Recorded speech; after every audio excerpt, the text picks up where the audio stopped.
বন্ধুরা গেছিলাম এই যে দোকানে সস আনতে, সস শেষ হয়ে গেছে। তো ডুগুর জন্য তো সসটা হয়ে গেছিলো, ওর টিফিনে দিয়েছিলাম, কিন্তু ওই যে বুম্বার জন্য হচ্ছিল না, তার জন্য যে সকাল সকাল গেলাম সস আনতে দোকান থেকে। তো যে টোটোতে যায় ডুগু ওই টোটোতেই গেছি, ওই টোটোতে গিয়ে এসে পড়লাম। এখন যাচ্ছে বাড়ি, বাড়ি গিয়ে তারপরে দিব, তারপরে চা খাবো, সকাল থেকে কিছু খাইনি। হ্যালো হ্যালো হ্যালো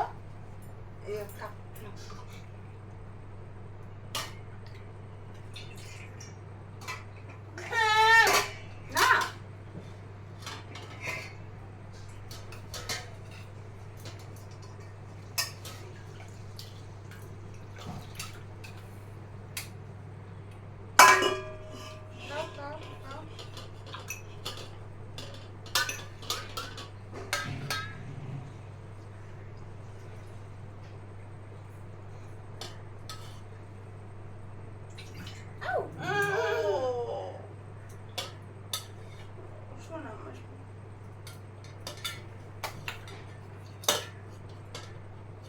নাও নাও একটু, নাও একটু একটু একটু একটু বাবা, একটু একটু একটু একটু খাও।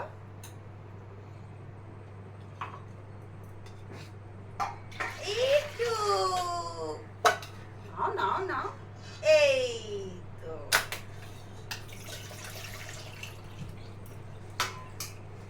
তো এটা হচ্ছে ওর নতুন খেলা, খায় মানে কোনোভাবে ওকে খাওয়ানো বুঝতে পারছি না, বাধ্য হয়ে জল দিয়ে ওকে খাওয়াচ্ছি। কোনোভাবেই খাচ্ছে না, রাতে সারা রাতে খায়নি, সন্ধ্যাবেলা ওর বাবার সাথে বসে একটু কোনোভাবে জোর করে খেয়েছে। ওই 8:30টার সময় খেয়েছে, তারপরে আর ভাত কিচ্ছু খায়নি, রাতে শুধু 1 কাপ দুধ খেয়েছিল, ওই খেয়েই আছে। 12 ঘন্টা পার হয়ে গেছে, এখন কিন্তু খাইনি। যে স্যারেলাক বানালাম জোর করে, কত সারা বাড়ি ঘুরে বেড়ালাম, কোনোভাবে ওকে খাওয়াতে পারলাম না। ওর বাবা তো সকালবেলায় বেরিয়ে গেছে, মোটামুটি হয়ে গেল, ও ঘুম থেকে ওটা পরে বেরিয়ে গেছে, যার জন্য একটু হেল্প করতে পারলো না। আর একা একা ওকে খাওয়াতেও পারছি না, কোনোভাবে না। আগে বেসিনে দাঁড়িয়ে খেত, এখন বেসিনে দাঁড়িয়েও খাচ্ছে না, ভয় পাচ্ছে না, কান্না পাচ্ছে। ওই প্রেশার কুকার দেখছে, প্রেশার কুকার দেখলে আবার ওর ভয়।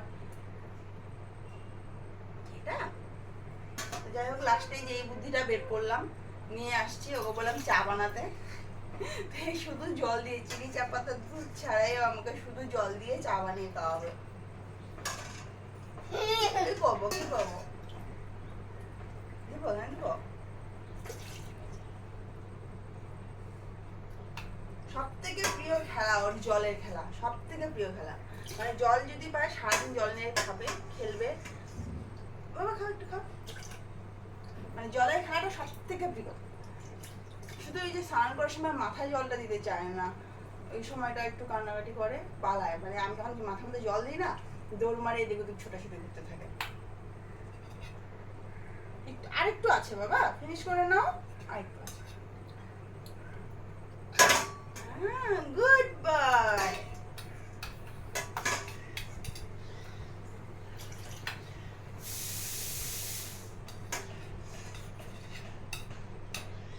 তো আজকে ওকে খাওয়াচ্ছি, এখন তো মা রান্না বসে দিয়েছে।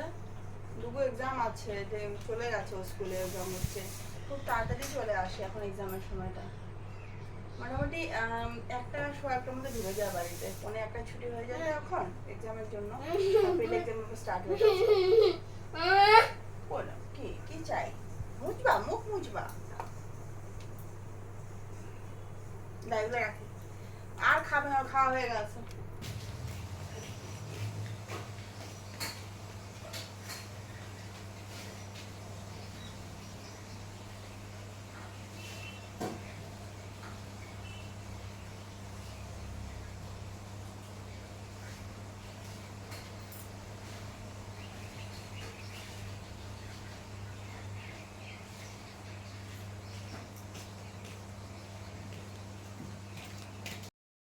এদিকে মা বসেছে কাঁকড়া বাছতে। আমি কিন্তু কাঁকড়া বাছতে পারি না বাবা, ওদের হাতগুলো দেখে এত ভয় লাগে, মানে তেড়ে আসছে মনে হচ্ছে। এই দেখো কত বড় বড় কাঁকড়া, মা তো একদম 2 হাত ধরে ধরছে, যেন কোনো ভয়ই নেই। তো এই কাঁকড়াগুলো কিন্তু আমাদের মানে এনেছে ঠাকুরজি। ও মানে বাড়ির দিকে দেখছিল যে এক দোকানে বিক্রি হচ্ছে, তো নিয়ে চলে আসলো। তো অবশ্যই সবসময় পাওয়া যায় না, হঠাৎই পাওয়া যায়। আর যখন তারা দোকান দিয়ে বসে, তখন কিন্তু সঙ্গে সঙ্গে সেগুলো বিক্রি হয়ে যায়, বেশিক্ষণ থাকে না। তো যাই হোক, খুব একটা বড় কাঁকড়াগুলো পাইনি, আর ছোটও না, মোটামুটি মিডিয়াম সাইজেরই। আমি এর আগে মানে এর থেকে বড় কাঁকড়া অবশ্য খাইনি। আর সত্যি কথা বলতে মানে যখন মেয়ে ছিলাম তখন কিন্তু আমি এগুলো কিছুই খেতাম না। এখানে আসার পরেই আমার এগুলো সব খাওয়া, এগুলো শেখা, দেখে দেখেই সব কিছু শেখা। তো ডুগু স্কুল থেকে আসছে, এসেই তো এই যে খেতে বসেছে, খাবে। ও ভাত তুললাম, দেখো শুকনো শুকনো খাবার খাচ্ছে। অ্যাকচুয়ালি শুকনো মানে কি, ওই তোমার হচ্ছে মাছের ডাল হয়েছে, তো সেই ডালটা তো ওকে খাওয়াই না, কারণ ছোটোবেলাতে খাওয়াই না। আর এই দেখো এই যে কাঁকড়া সবজিটা রান্না করেছে মা, একদম গ্রেভি করে ভাপা করেছে। অ্যাকচুয়ালি করার কথা ছিল অন্যভাবে, করলো অন্যভাবে। তো এখানে ঢেঁকি শাক, আর সকালে বাচ্চাদের টিফিন দিয়েছিলাম লুচি আলু ভাজা, সেই আলু ভাজা একটু বেঁচে গেছে রেখেছি। আর এখানে একটা মিক্স সবজি, দেখো সব কিছু মিক্স করে করেছে, কী কী দিয়েছি জানি না, কারণ এখন পর্যন্ত খাইনি। আর এই যে হচ্ছে সেটা ডালটা।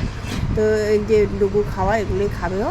তো দেখো শাক খাবে না, একটু বাহানা করছে, শাকগুলো তুলে রেখে দেবে, বলছে মা তুমি দাও আমি উঠে রেখে দেবো। তো সব শাক তুলে রেখে দিলাম, শুধু এগুলো দিয়েও খেয়ে নেবে। শুকনো শুকনো খাবার খেতে এত যে ভালোবাসে, ঝোল খাই না, ডাল তো কোনোভাবেই ওকে আমি জোর করে হলেও খাওয়াতে পারি না। তো এই দেখো একটু দুষ্টামি। তো যাই হোক, ওরা দুষ্টামি করতে থাক। তো ভিডিওটা এখানেই শেষ করছি।